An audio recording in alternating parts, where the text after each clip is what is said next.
ఇక తిట్ల పురాణం అది మీకు తెలియదేం కాదు.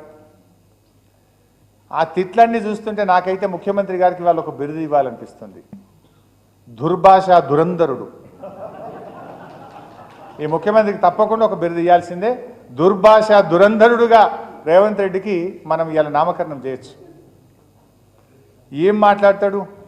పండబెట్టి తొక్కుతా, చీరుతా, సంపుతా, చింపుతా, గుడ్లుకి గుడ్లు పీకి గోటీలాడతా, యాప చెట్టు కట్టేసి లాగులో తొండలిడిస్తా అని శాడిస్టు భాషలో చెలరేగుతాడు ఈ రేవంత్ రెడ్డి.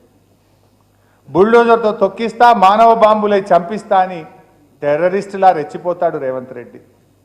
నా కొడుకల్లారా ఒక్కొక్కరిని పండబెట్టి తొక్కుతా, పేగులు తీసి మెడలేసుకొని ఊగుతా అని ఉన్మాదిలాగా వాగుతాడు రేవంత్ రెడ్డి. బాడీ షేమింగ్కు బ్రాండ్ అంబాసిడర్ ముఖ్యమంత్రి. పసిపిల్లల్ని సైతం బాడీ షేమింగ్ చేసిన రేవంత్ రెడ్డి నాలాంటి వాళ్ళని చేయడంలో పెద్ద ఆశ్చర్యం లేదు.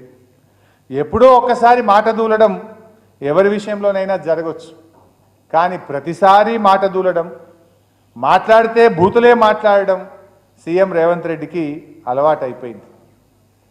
రాజకీయ పరిభాషను దిగజార్చడంలో ఈ రాష్ట్రంలో ఎవరన్నా ఉన్నారు అంటే ఆ ప్రథమ స్థానం రేవంత్ రెడ్డికే దక్కుతుంది. ఆ ఎనుముల వారి నోట జాలువారిన ఆ ఆనిముత్యాలను కూడా ఒక్కసారి చూద్దాం.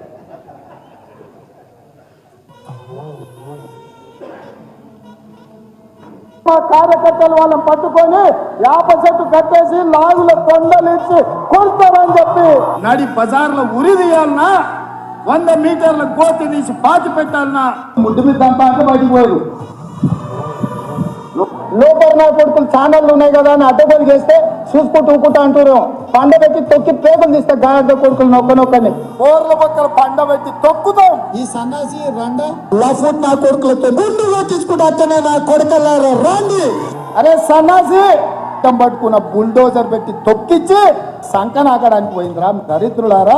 పడన బుద్ధి లేని గాడిద కొడుకు శిష్యుడు గురువు అని మాట్లాడితే బుడ్డి మీద పెట్టి అంత అవి వింటే మనం కూడా చెడిపోతాం. పని చేసి